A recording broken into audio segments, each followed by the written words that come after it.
Friends, পুনৰবাৰ অসমীয়া পাকঘৰ আৰু মই চেনেলটোৰ অন্য এটি ভিডিঅ'লৈ আপোনালোকক স্বাগতম জনাইছোঁ। আজি মই আপোনালোকৰ সৈতে বন্ধাকবিৰ ৰোলৰ ভিডিঅ'টো শ্বেয়াৰ কৰিবলৈ ওলাইছোঁ। আশা কৰোঁ ভিডিঅ'টো চাই আপোনালোকে ভাল পাব। আহক তেন্তে ভিডিঅ'টো আৰম্ভ কৰোঁ। বন্ধাকবিৰ ৰোলৰ বাবে মই বন্ধাকবি এটা লৈ লৈছোঁ আৰু বন্ধাকবিটো মই ভালদৰে ধুই লৈছিলোঁ। এতিয়া মই বন্ধাকবিটোৰ পিছফালৰ অংশটো কাটি লৈ ল'ম। এনেদৰে কাটি লৈ লোৱাৰ পিছত মই বন্ধাকবিৰ পাতকেইটা এটা এটাকৈ ধুনীয়াকৈ এৰুৱাই লৈ ল'ম। এনেদৰে বন্ধাকবিৰ পাতকেইটা মই এটা এটাকৈ এৰুৱাই লৈ ল'ম।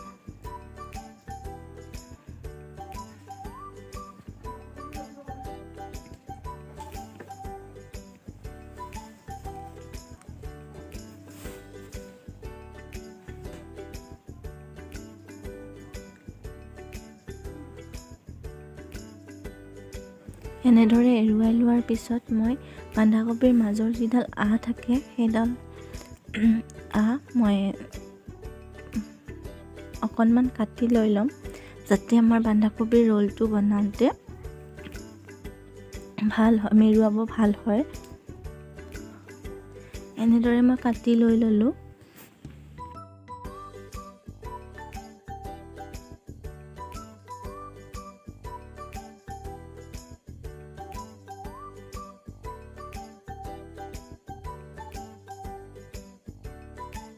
মই কেৰাহী এটাত পানী গৰম হ'বলৈ দি দিছিলোঁ আৰু মই গৰম পানীখিনিত এচামুচ বেকিং পাউডাৰ দি দিছোঁ আৰু এতিয়া মই বন্ধাকবিৰ পাতকেইটা এটা এটাকৈ গৰম পানীখিনিত কোমল হ'বলৈ দি দিম।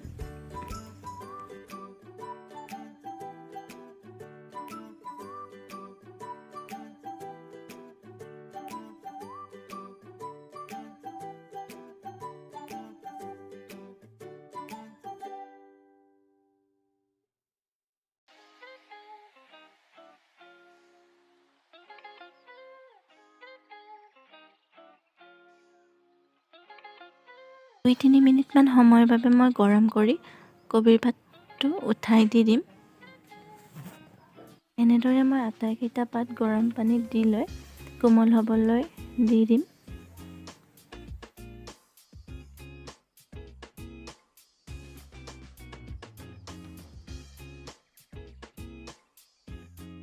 এতিয়া মই কবিৰ পাতকেইটা ঠাণ্ডা হ'বলৈ অকণমান সময় ৰাখি দিম। কবিৰ পাতকেইটা ঠাণ্ডা হয় মানে মই বাকী পেষ্টখিনি তৈয়াৰ কৰি ল'ম। মই 3 চামুচ ডাঙৰ চামুচেৰে বেচন দি লৈছোঁ আৰু ইয়াতে মই জলকীয়া গুড়ি আধা চামুচ, জিৰা গুড়ি আধা চামুচ, মেগী মছলা আধা চামুচ আৰু মিক্স মছলা আধা চামুচ ব্যৱহাৰ কৰিছোঁ আৰু মই ইয়াতে পৰিমাণ অনুসৰি নিমখ ব্যৱহাৰ কৰিছোঁ আৰু হালধি। এতিয়া মই পেষ্টখিনি ভালদৰে মিলাই লৈ ল'ম। ইয়াতে আপুনি বেচনৰ সলনি চাউলৰ গুড়িও ব্যৱহাৰ কৰিব পাৰে বা আৰু কিবা আপোনালোকৰ যদি বেলেগ মছলা ব্যৱহাৰ কৰে তেতিয়াও কৰিব পাৰে। এনেদৰে মই পেষ্টটো বনাই লৈ ল'ম।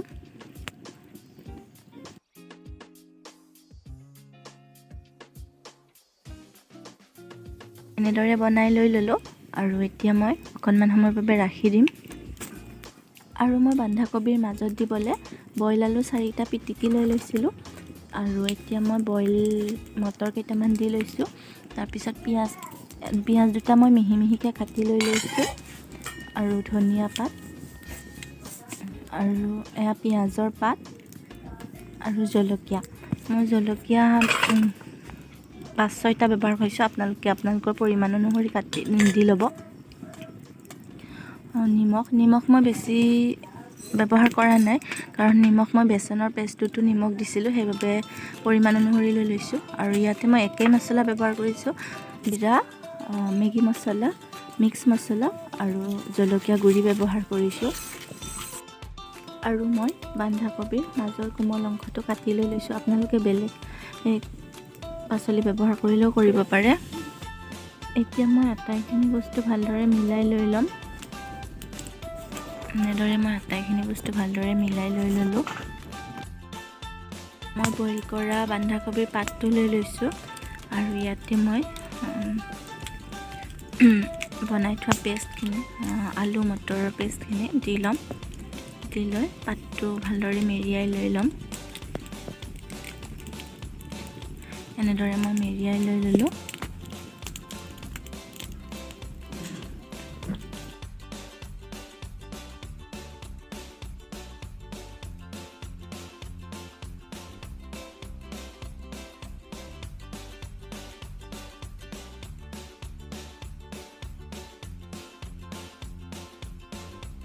আপোনালোকে যদি বন্ধাকবিৰ এটা পাত ব্যৱহাৰ নকৰে তেতিয়াহ'লে এনেদৰে মাজেৰে ফালি লৈ আধা আধাকৈও বনাব পাৰে।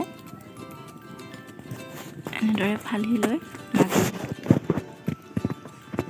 মাজত পেষ্টখিনি দি লৈ ৰোল কৰি দিব।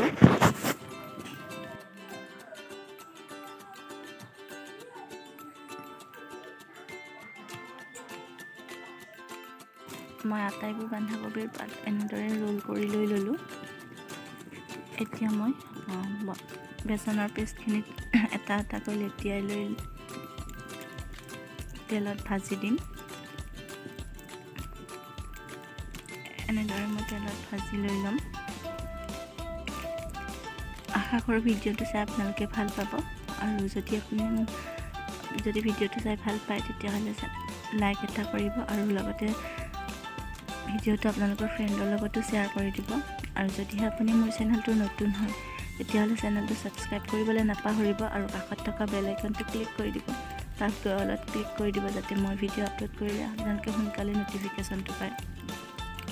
বন্ধাকবিৰ ৰোলকেইটা যেতিয়া ৰঙচুৱা হৈ যাব তেতিয়া মই এটা এটাকৈ বন্ধাকবিৰ ৰোলকেইটা লুটিয়াই দিম। এনেদৰে মই ৰোলকেইটা লুটিয়াই দি ল'ম।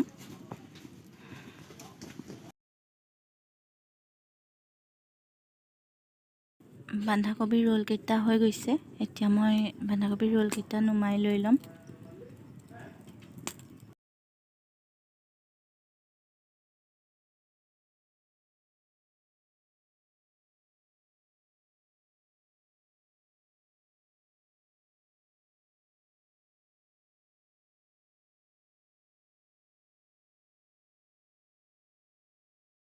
এয়া হৈ গ'ল আমাৰ বন্ধাকবিৰ ৰোল আৰু আপোনালোকেও বনাই খাই চাব আৰু খাই চাই কমেণ্ট কৰি জনাব কেনেকুৱা লাগিছে।